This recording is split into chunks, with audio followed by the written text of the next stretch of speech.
I've interviewed a lot of people who are deeply spiritual, and pretty much all of their stories seem to start with an addiction. Yeah. I'm really trying to understand what the domino effect, I guess, is there. Yeah, so I think so there are different ways to think about it. One is that if you randomly have an addiction and you conquer it, that requires an internal work, like an internal strengthening of your anterior cingulate cortex, which is what monitors your internal conflict, gives you willpower. You have to master yourself in some way. So I think that— But does it start before the addiction? Because Yes, I think so. So I think an addiction is like a karmic— it's like signing yourself up for a boot camp when you're getting born. So you come into this earth prone to addiction, and then if you conquer that addiction, you will be a different person. And so I see a huge karmic kind of thing where we are given these addictions to spiritually grow, right? So when I lift a weight, it's not easy, but it makes me stronger. So I think we sometimes forget that the mind doesn't wear out. Can you challenge what I'm about to say then? Okay. So the way that I would think about it is that something might happen in your life. Now, Okay. you might think this would happen in a past life or in some other form, some kind of early trauma, I guess. Okay. Your dad screams in your face that you're a piece of shit when you're 3 years old. And because of that, I don't know, you develop some sort of addictive behaviors to deal with the stress and the dopamine, the cortisol that's running through your body. So that becomes domino number 2. Great. And then you struggle and battle the addiction. It ruins your life. Leave me one domino, okay? Okay. Yeah. It ruins your life. Your partner says she's going to leave you because of this addiction that you have.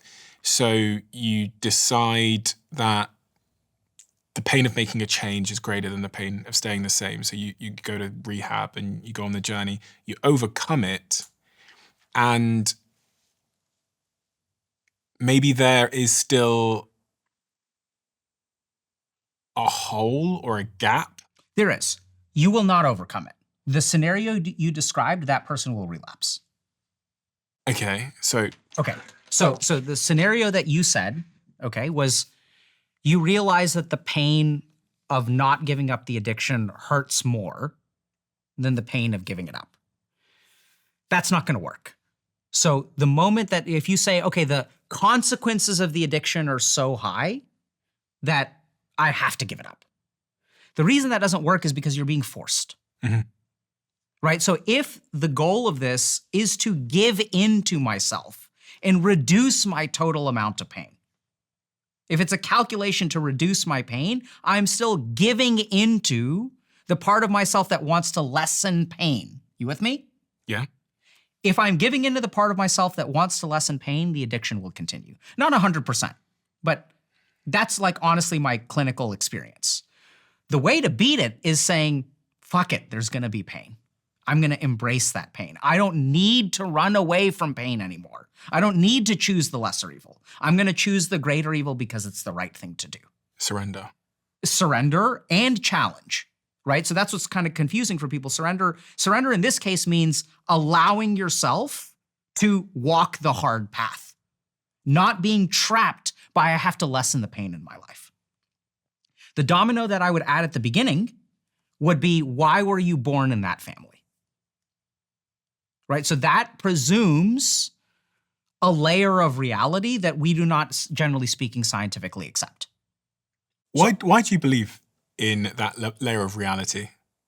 And what is that layer of reality? 2 reasons. One is because I think that there's order in the universe. I think we have abundant evidence that there are laws that govern existence, okay? And the laws that we have so far are, generally speaking, in my opinion, insufficient to answer the question why someone is born in a particular place. We have a piece of that. We have a piece of why you're born the way you are because of things like genetics, right? So we know that your tendency for baldness is determined before you're even born. Right? That's what the theory of karma kind of says. It's there's a lot of stuff about your life that is determined before you even show up. So that's one reason. So I think we need a system that is sufficiently explanatory. And for me, there are other arguments like biological reductionism and you can say there's no broader purpose to anything or whatever. I think that's fair to say, but I do think that there's order to things. And I think if we have a reason why, if I have 3 dominoes, right? And I knock him over, this is the cause, but the finger is the cause. And then what is the cause of the finger moving?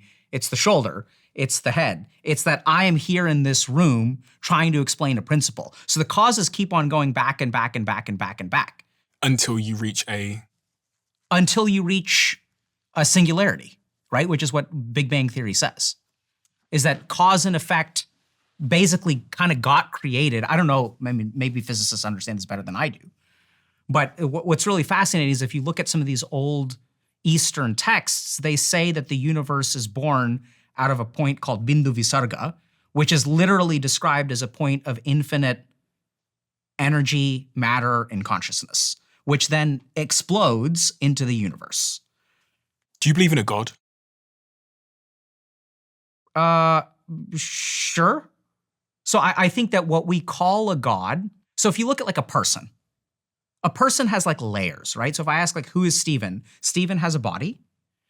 So there's a certain level of Stephen that is a physical form. There's a certain level of Stephen that is a bank account. There's a certain level of Stephen that is a brand. Which one of those is really Stephen? They're all really Stephen. So I think there is something at the resolution that people would call a God that does exist.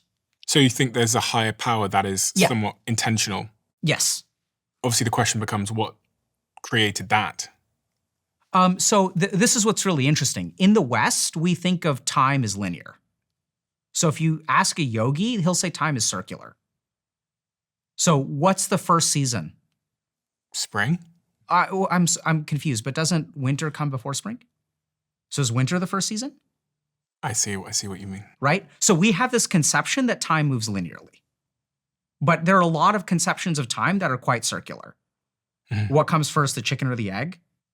So I think that there's a circularity to time, which there's a very like simple argument against, which is that we cannot move backward in time, right? Like, so time seems like the sand in the hourglass only goes one way. Yeah. So this is where I'm not an expert in physics, so I wouldn't make an argument of this based on physics. But I just want to know what your intuition tells you. It's not, so experience, right? So I think when you experience certain states of meditation, you have experiences of things outside of the normative reality.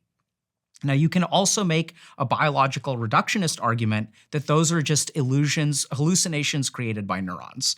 I don't think that that's true. What specifically are you referring to that you've experienced? I don't talk about it. You can ask me a more specific question, and then maybe I can say something. But what is the right question to ask you? So I'll try to explain. So this is going to get weird, okay? So I realized recently that I used to value credibility over truth. You understand credibility and truth are two fundamentally different things? So credibility is saying something that is believable, right? Mm-hmm. So believability depends on you, not on me. Yeah. So what I realized recently is that credibility is about changing your language to fit the ignorance of the audience, like literally. So I was thinking about this recently in my own midlife crisis. And I was like, what am I here to do? Am I here to be famous and successful? If so, then I should be credible. But if I want to speak the truth, then I need to allow my brand or whatever the fuck it is to like fall apart and be like not credible for people to think that I'm an idiot. And I think that is more important, right? Because that's ego. Like people can think I'm dumb. I would rather speak the truth than be credible in this moment and in some limited ways. That's number one. So I acknowledge that what I'm about to say doesn't make sense. And I think if you want to understand this, you have to experience it. And we'll explain why in a second. So if you look at your existence in the world, you have a body, you have a mind, but then you have this other thing, which I think science sort of like acknowledge. We sort of acknowledge, we don't really know what it is, but the capacity for experience. We have this subjective part of you, right? So I can see objectively what you are, but you have an element of subjectivity. Does that make sense? Yeah. Do you think? Yeah.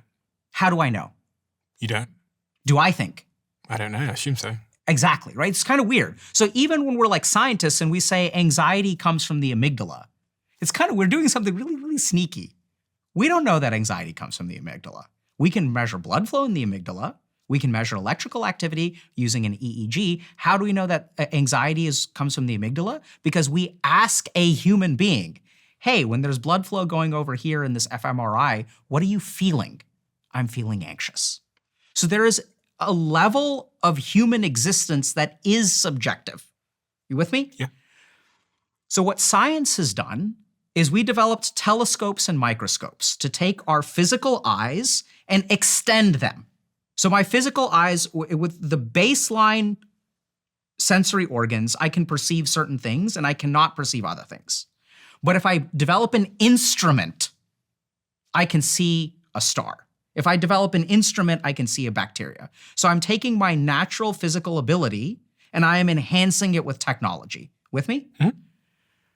Meditation is doing that for your subjectivity. So if I take like the material realm, which is observable, objective, and I use a telescope and I use a microscope, I can go further than where I started. Does that make sense? Yeah. So now the question is, for the subjective realm, can you go further in the opposite direction? And when you do that through meditation, you will discover things that are not available to the basic subjective experience. So like with the naked eye, you can't see a bacteria, but if you use this instrument, you can see it.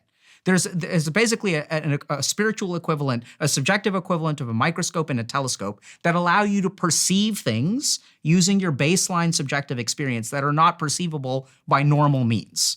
That doesn't mean that they're supernatural.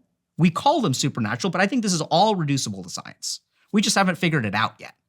I think that I have seen enough stuff through personal experiences, through the clinical value of working on these things, where I think like some of this stuff is real.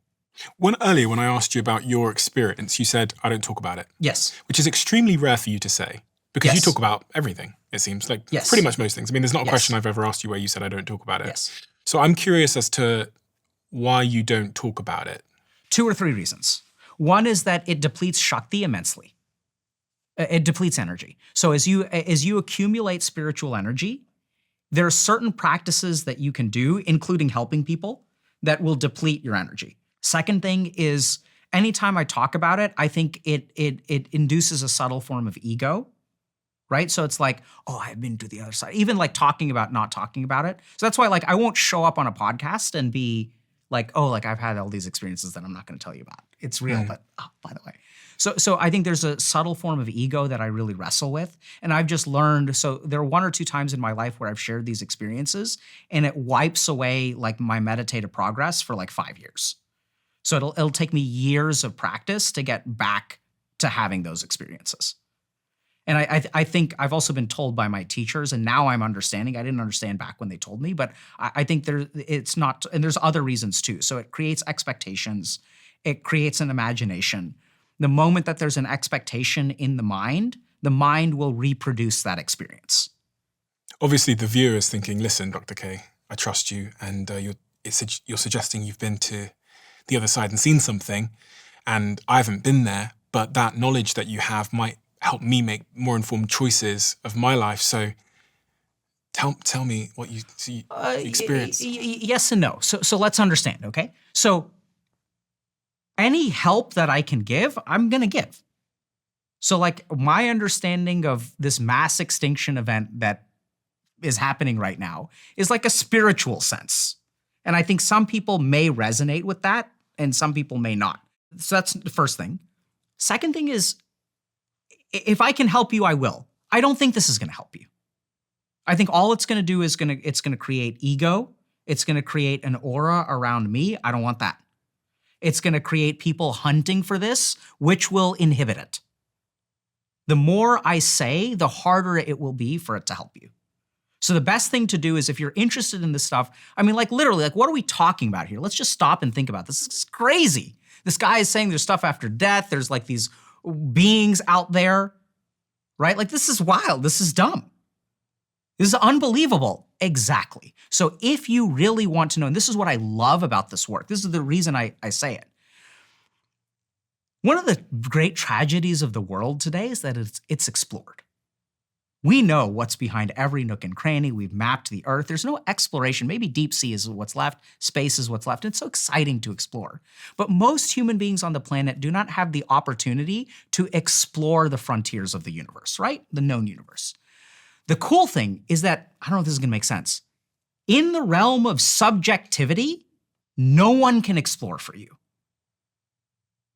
You have to do the exploration yourself. And if you are hungry to be in Magellan's shoes, if you're hungry to be an astronaut and explore something that no one has ever seen before, then you should meditate. And I'm a crazy person. Like, sure, am I a Harvard Medical School trained psychiatrist? Yes. But like, I could be a crazy person. I had some experiences. I maybe joined a cult and like that, like, you can't trust me. Exactly. So don't trust me. You go see for yourself, right? Go and meditate. Take a moment to sit, not a moment, take a year, take a decade, to sit and look at that subjective experience of self and see how far you can take it. Try to get rid of all of the anchors of the material realm. If you've got an itch, you need to not focus on that. Just focus your attention fully inward. It's not a process of evolution, it's a process of involution. Put all of your attention, all of your sensory input. So if I close my eyes, what I hear is louder, right? If I smell and close my eyes, I smell something more intensely. Remove all of your sensory perceptions, and all you're left with is attention, and put it inward. If you do that, you'll discover things. If you practice consistently enough. And this is why it's so hard, this is why it's so unbelievable for people. I mean, the time scale that we're talking about is years, if not decades. So if you do like solid, esoteric, spiritual practice for years and decades, hopefully it'll happen to you. Maybe it won't. I haven't figured that out. What about if I do some magic mushrooms or some ketamine instead? So then you'll get some experiences, right? But you won't control what those experiences are. What are those experiences? Are they real? Are they not real? Like, we're not sure. Do you think more people should try, especially people that are suffering from treatment-resistant depression or other things, or struggling in their lives, should try things like psilocybin, which is the active compound in magic mushrooms? Generally speaking, no. And there's a really important reason for that. So all these things, so the number of people who have been, that I've seen in my office, who have been messed up by psychedelics far outweighs the number of people who've been helped. Really? Yes. So LSD, we know this, right? There's bad trips with LSD. It lives in your spine. You have like LSD flashbacks. I've seen PTSD from trips. I've seen new anxiety disorders, panic disorders from psychedelic substances induced. So these are people that'll come to me like, I'm 32 years old. I was fine for my whole life. 6 months ago, I used psychedelics and now like I'm having panic attacks. Here's the key thing to understand. Psychedelics, what we know scientifically, forget about whether the beings exist or not, whatever, Dr. K's crazy. What we know is that they induce neuroplasticity. Now, here's the problem. Neuroplasticity means my brain is in edit mode, okay? Which means that if you edit it in the wrong way, you'll mess up your brain. So what we know is that, this is what's really interesting, if we look at the therapeutic effects of psychedelics, set and setting matter a lot. You need to have like people with you who can like shepherd you through the journey, because if you just do it on your own, you'll potentially get worse. All of those negative, whatever emotions or whatever with the psychedelic experience and neuroplasticity, you'll sometimes get, people will call it, I forget it's called the heroic dose, right? So there's some guy who kind of coined that term. So a super high dose, which will activate your nervous system in a potentially traumatic way.